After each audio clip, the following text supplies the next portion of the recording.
When you sit down to play a board game with your friends, there is this underlying assumption that the rules apply to everyone equally. Right. It's just the basic social contract of game night. Exactly. But imagine if you rolled the dice and the rule book suddenly said, well, actually, the rules change depending on which corner of the board you're standing on and exactly how many people are standing there with you. I mean, I think most people would just flip the table at that point. Oh, totally. You'd be furious. But when we step back and really look at the actual framework of American democracy, that is exactly how the game board is set up. It really is.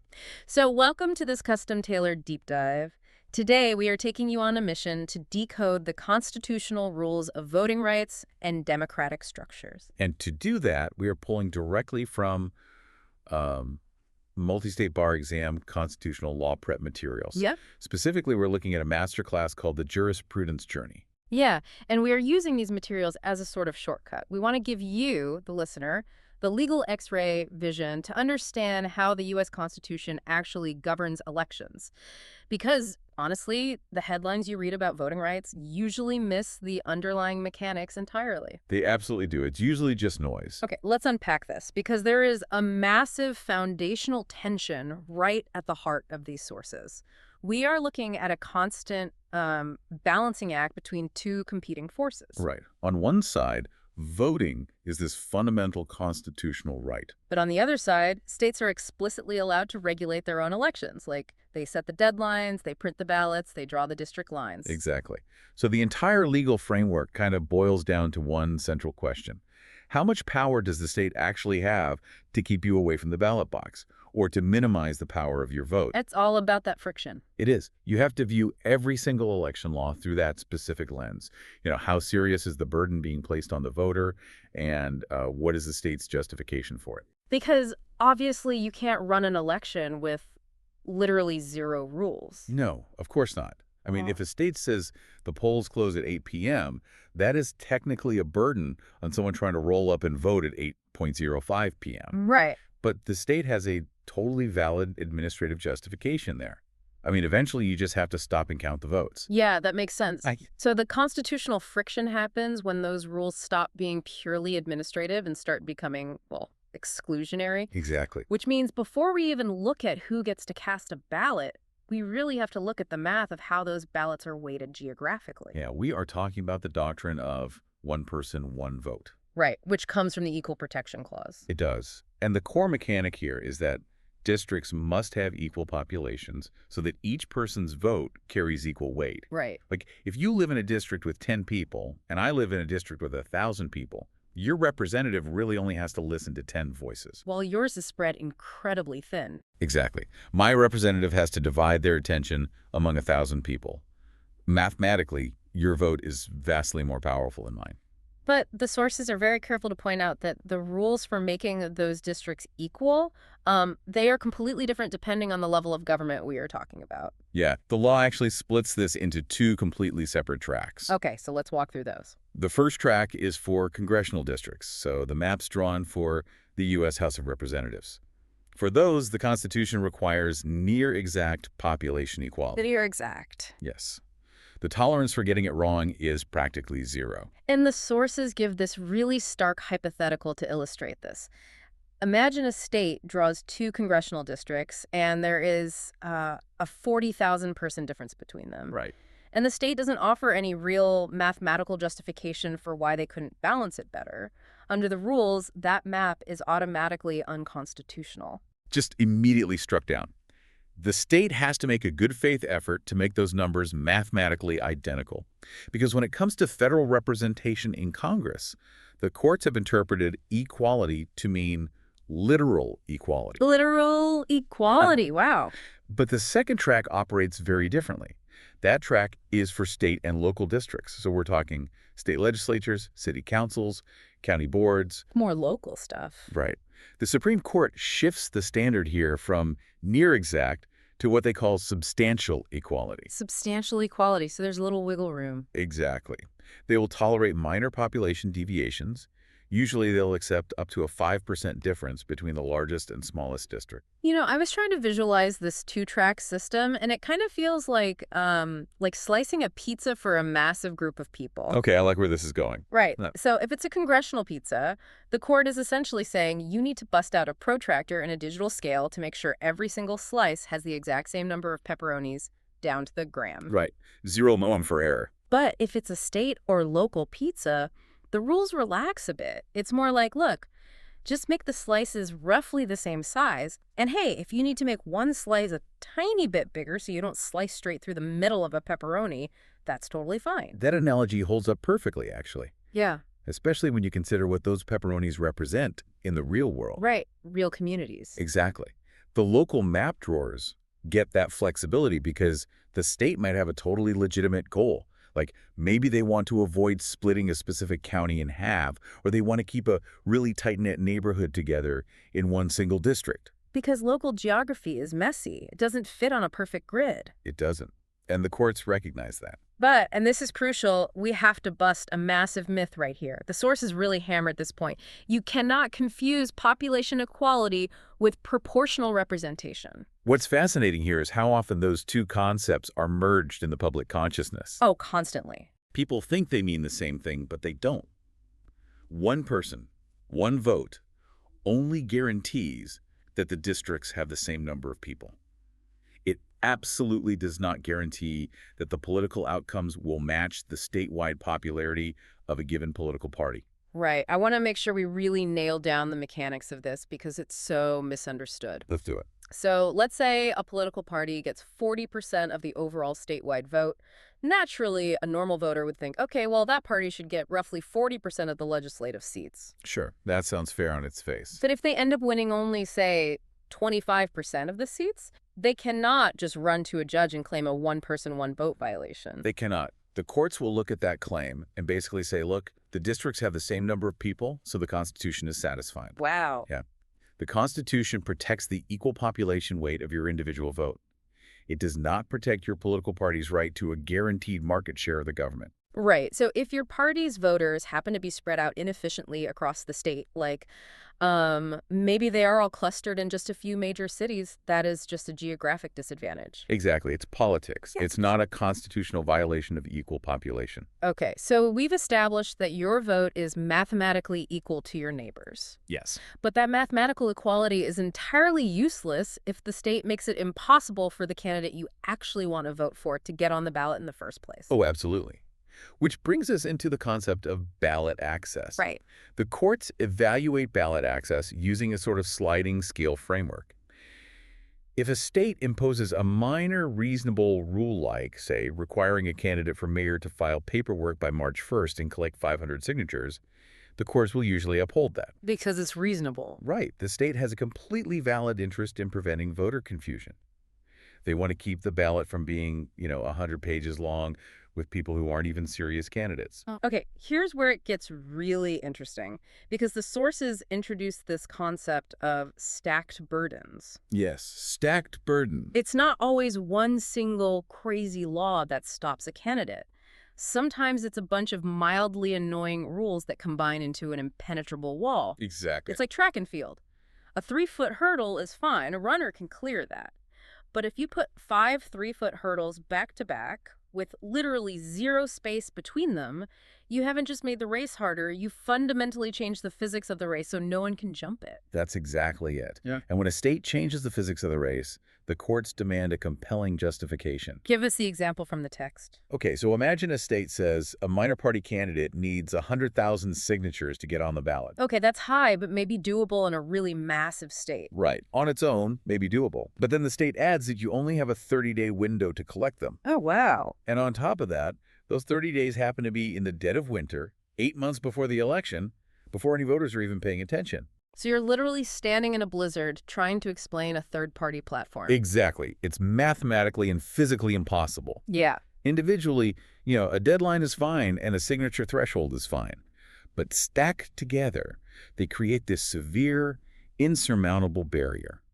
The state cannot possibly justify needing that much restriction just to keep the ballot orderly, so a court will absolutely strike that combination down. Okay, so that covers the candidates, but what about the voters themselves? The state can set qualifications like age or citizenship, sure, but the sources highlight some very specific restrictions that courts have completely outlawed. Yes, the absolute brightest line in all of election law is the ban on poll taxes. Okay. They are flatly, entirely unconstitutional. You cannot condition the fundamental right to vote on the payment of money, period. And the hypothetical in the text clarifies that the amount of money is totally irrelevant. Completely irrelevant. If a state tries to charge a $25 fee or even just 25 cents to cast a ballot, it's unconstitutional. Your bank account cannot be a prerequisite for participating in democracy. Right.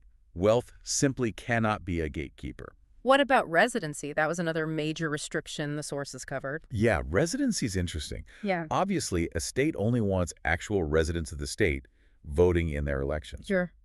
So a short administrative waiting period like requiring you to register 30 days before the election so they can verify you actually live there, that is perfectly constitutional. But if a state says, welcome to our state, we're glad you're here, you can't vote for a whole year, that triggers massive constitutional alarms. Oh, yeah. So why is the 30-day rule fine, but the one-year rule gets struck down? It actually comes down to the constitutional right to travel. The right to travel. Yeah. Yeah. A one-year waiting period for someone who is an actual verified resident essentially penalizes them for moving across state lines. Oh, I see. Right. You shouldn't be stripped of your fundamental voting rights just because you relocated to a new job in a new state. The burden on the voter is massive, and the state's justification that they just need time to verify residency, well, it doesn't hold up when it takes a full year. That's way too long. Okay, that makes sense. Now, I was reading the next section on property ownership, and I'll be honest, I got genuinely stuck. Okay, let's look at it. Because the text says that for general elections, you cannot require someone to own property to vote. Right, you can. Like if you rent an apartment, you still get to vote for the mayor, the city council, the governor. Your landlord doesn't get more say in the general government than you do. Exactly. But then, literally a few pages later, it says there's a loophole for something called special purpose districts where they can require you to own land. That feels a massive contradiction. Am I missing something? No, you aren't missing anything. It looks completely contradictory on the surface. But you really have to look at what a special purpose district actually does. These are incredibly narrow, limited-function government entities.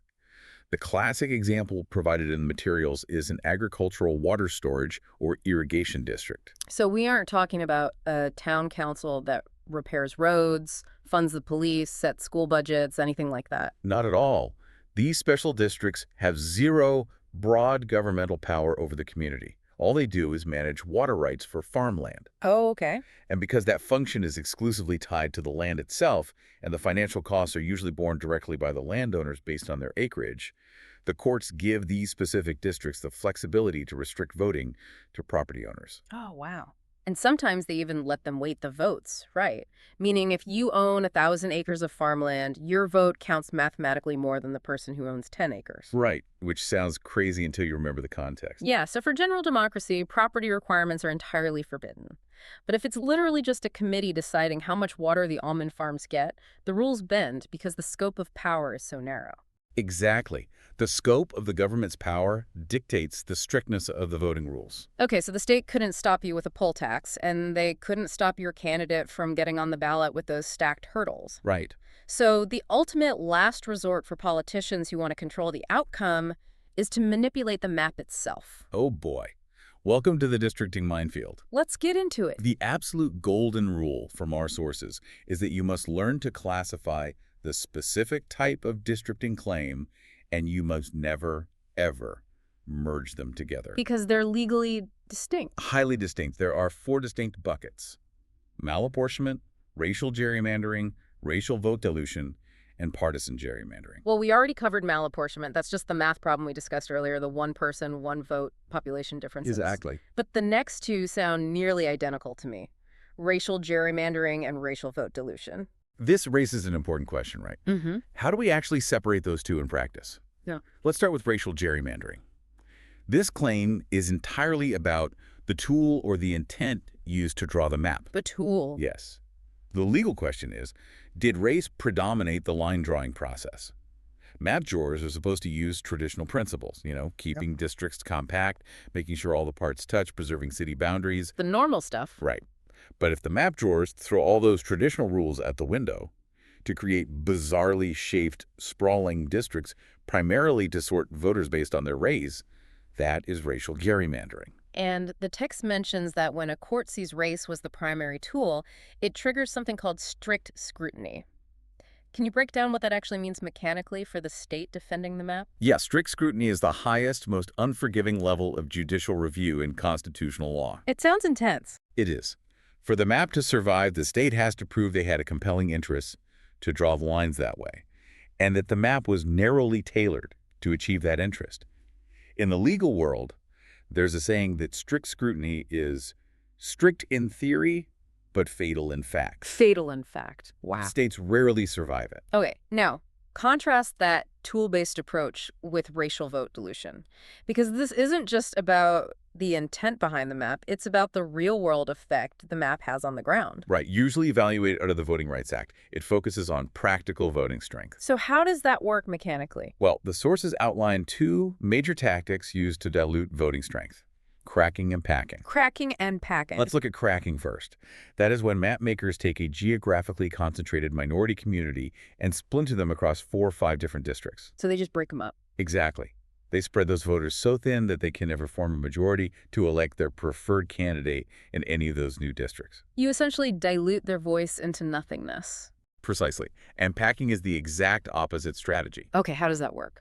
You cram as many minority voters as possible into one single district. Yeah. They will absolutely dominate and win that one district by like 95%. But because you drained all those voters from the surrounding areas, their influence everywhere else is completely wiped out. Oh, I see. You've isolated their political power. Exactly. So just to summarize for everyone, gerrymandering is about using race as the primary pencil to draw the lines, while dilution is about the map effectively neutralizing a community's practical voting strength. You got it. But that brings us to the fourth bucket. The one that arguably generates the most headlines today: partisan gerrymandering. Right. This is the scenario where the political party in power meticulously crafts the boundaries to lock in a legislative supermajority for themselves, while mathematically giving the opposing party the absolute minimum number of seats possible. Yeah, that's the one. Let's pause right here, though, because we need to be incredibly clear. You and I are strictly reporting the constitutional doctrine as it stands today. We are not taking a side on whether this rule is good or bad, left-wing or right-wing. We are just giving you the factual state of the law based on our sources. Yes, exactly. And the factual state of the law is that under the federal Constitution, partisan gerrymandering claims are generally considered nonjusticiable political questions. Nonjusticiable, meaning the federal courts literally will not hear the case. They won't touch it. Why would they throw their hands up on something that so clearly impacts elections? It really comes down to a lack of a manageable objective standard. Inherently, map drawing is a political process handled by politicians. Right. The Supreme Court has essentially said, look, we do not have a constitutional formula or a mathematical test to tell you exactly how much politics is too much politics. Because where do you draw the line? Yeah, exactly. If a federal judge steps in to redraw a map just because it favors one party, they risk essentially picking a political winner themselves. Without a clear constitutional standard to apply, the federal courts have declared they just have no jurisdiction to resolve these specific partisan disputes. Wow. So what does this all mean? Let's take a breath and look at the narrative arc we've just traveled. It's a lot of ground. It is. We started with the math of one person, one vote, the strict exactness required for Congress versus the flexible local pizza slices. We explored the sliding scale of ballot access, learning that while a 3-foot hurdle is fine, stacked burdens that change the physics of the race will get struck down. Right. We established the absolute zero-tolerance policy for using wealth as a gatekeeper via poll taxes. And finally, we navigated the districting minefield, separating the strict scrutiny of racial gerrymandering from the non-justiciable reality of partisan map-making. It is a massive amount of structural architecture, but you can see how every single piece connects back to that original tension. Between your fundamental right to vote and the state's power to regulate the process. And this is exactly why we did this deep dive for you today. The next time you are reading a news story or scrolling through your feed and you see someone yelling about rigged maps or unfair ballot access, you are no longer just absorbing political noise. Not at all. You now have the legal X-ray vision to spot exactly which constitutional framework is at play. You can look at a map dispute and ask yourself, wait, is this a racial dilution cracking claim under the Voting Rights Act, or is this a non-justiciable partisan gerrymandering issue? You are analyzing the actual mechanics of American democracy. And if we connect this to the bigger picture, I want to leave you with one final thought to ponder based on these sources. Let's hear it. We just spent a lot of time discussing how partisan gerrymandering is non-justiciable in federal courts. But the materials explicitly note that state constitutions, state courts, and independent state commissions can still regulate it. Oh, interesting. Yeah. The power to police political gerrymandering has been left entirely up to the individual states. Which creates a truly fascinating dynamic on the ground. It does. It means in one state, you might have an independent commission drawing perfectly balanced competitive political maps that prioritize fairness. Right. But you step 1 inch over the border into a neighboring state, and the legislature is legally allowed to draw a map that completely suffocates the opposing party. So the question I leave you with is this. What happens to the cohesion of a unified national democracy when the foundational rules for fair political representation vary so wildly, depending entirely on which side of an invisible state line you happen to live on? Man, it really brings us right back to that board game we talked about at the very beginning. The rules of the game truly do change depending on where your piece is sitting on the board. They really do. Thank you so much for joining us on this deep dive. Keep looking past the headlines, keep examining the rules of the game, and keep questioning the structures around you.